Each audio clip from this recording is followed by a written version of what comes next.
Digital বাংলায় শান্তি পাই নাই, স্মার্ট বাংলায় শান্তি পাই নাই। এখন আমরা দেখতে চাই আগামীর বাংলা হবে কোরআনের বাংলা, আগামীর বাংলা হবে ইসলামের বাংলা। আমরা দেখতে চাই আল্লাহর কোরআনের বাংলায় শান্তি আসে নাকি আসে না। আমার কথার সাথে একমত কারা কারা দেখতে চায়?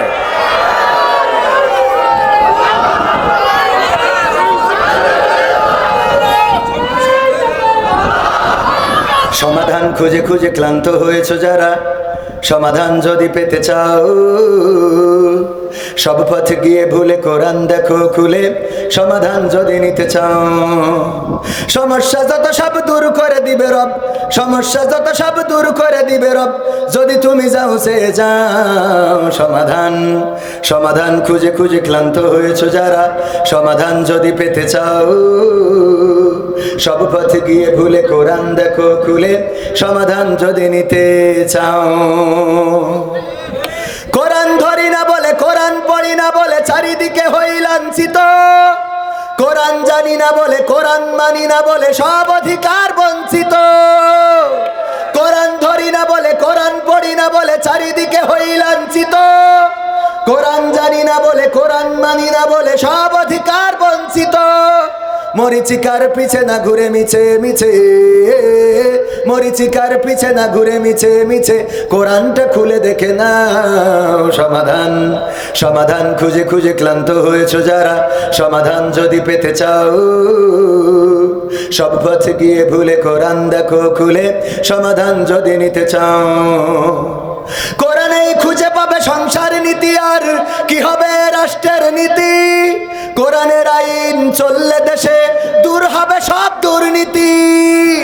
কোরআনেই খুঁজে পাবে সংসার নীতি, আর কি হবে রাষ্ট্রের নীতি। কোরআনের আইন চললে দেশে দূর হবে সব দুর্নীতি। মানব রচিত মতে শান্তি খুঁজো না পথে, মানব রচিত মতে শান্তি খুঁজো না পথে, কোরআনটা খুলে দেখে না। সমাধান সমাধান খুঁজে খুঁজে ক্লান্ত হয়েছো যারা, সমাধান যদি পেতে চাও সব পথে গিয়ে ভুলে কোরআন দেখো খুলে, সমাধান যদি পেতে চাও। কোরআন এসে অথচ ইসলাম এসেছে নারীদের অধিকার দেওয়ার জন্য, বলেন ঠিক কিনা? ডক্টর ইউনূসের কাছে যেই নারীবাদীরা গিয়েছে, পতিতাদের শ্রমিক হিসেবে স্বীকৃতি চেয়েছে, ওরা নারীদের পক্ষের লোক না বিপক্ষের লোক? কোন মা কি চায় তার সন্তান পতিতাবৃত্তি করুক? কোন ভাই কি চায় তার বোন পতিতাবৃত্তি করুক? কোন স্বামী কি চায় তার স্ত্রী পতিতাবৃত্তি করুক?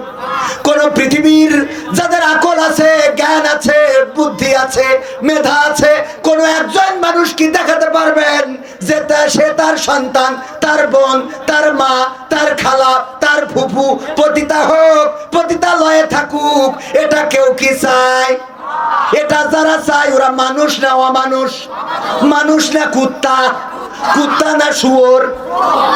এর থেকে খারাপ, এর থেকেও কি?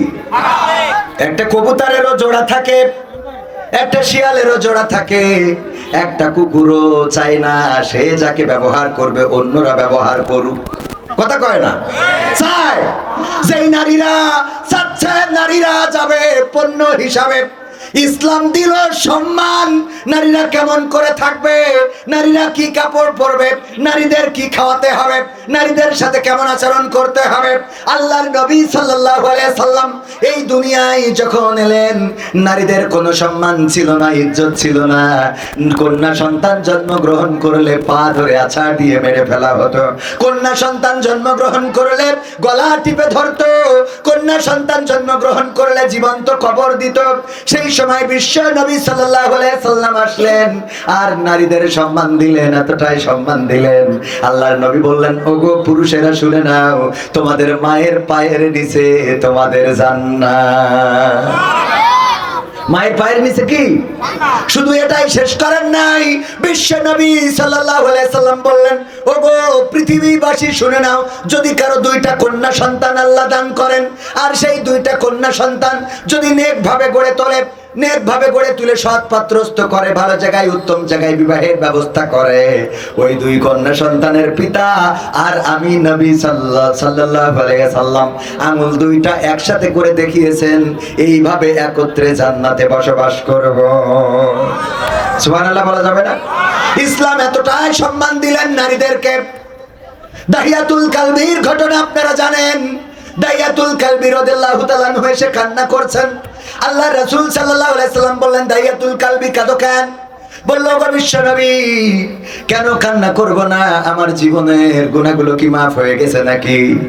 আল্লাহর নবী বললেন, যখন তুমি কালেমা পড়েছো তখন তোমার জীবনের সমস্ত গুনাহ খাতা সমূহ মাফ করে দিয়েছেন কে? মাফ করে দিয়েছেন কে? সবাই বলেন কে? আল্লাহ রাব্বুল আলামিন জীবনের গুনাহগুলো মাফ করে দিয়েছেন। দাহিয়াতুল কালবি বললেন, ওগো বিশ্ব নবী, আমার ভয় হয় আমার জীবনে এমন একটা গুনাহ আছে যেটা হয়তো আল্লাহ ক্ষমা করেন নাই। বিশ্ব নবী বললেন, কি এমন গুনাহ করেছো জীবনে? দাহিয়াতুল কালবি বললেন, ওগো বিশ্ব নবী, আমার স্ত্রী যখন গর্ভবতী, আমি তখন বাইরে গিয়েছিলাম ব্যবসার জন্য, কাজের জন্য, কর্মের জন্য, রুজির জন্য। আমি বাইরে গেলাম। আমি বাইরে যাওয়ার পরে যখন আমার স্ত্রী আমার বাইরে খবর পাঠালো, আমার কন্যা সন্তান, আমার সন্তান প্রসব করেছে, কিন্তু সে মৃত, সে জীবিত না। আমি 3 বছর, 4 বছর, 5 বছর পরে যখন বাড়িতে আসলাম, আসার পরে দেখলাম একটা ফুটফুটে কন্যা সন্তান ঘুরে বেড়ায়। আমি বললাম, এই সন্তানটা কার? আমার স্ত্রী বলল, ওগো দাহিয়াতুল কালবি, এটা তোমার সন্তান। কি করে আমার সন্তান হয়?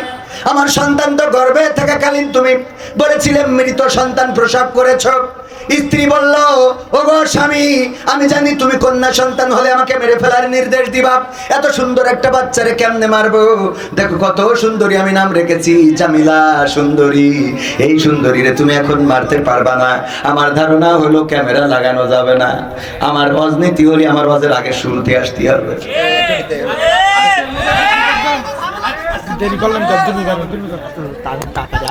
তাড়াতাড়ি আপনি আমলিক করে বেড়াবেন আর এসে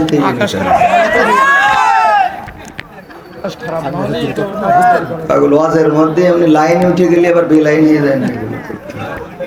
ছোট মানুষ এমনি থাক, অত মারতে হবে না, আবার আরো মানুষ করবে পরে, অসুবিধা নেই।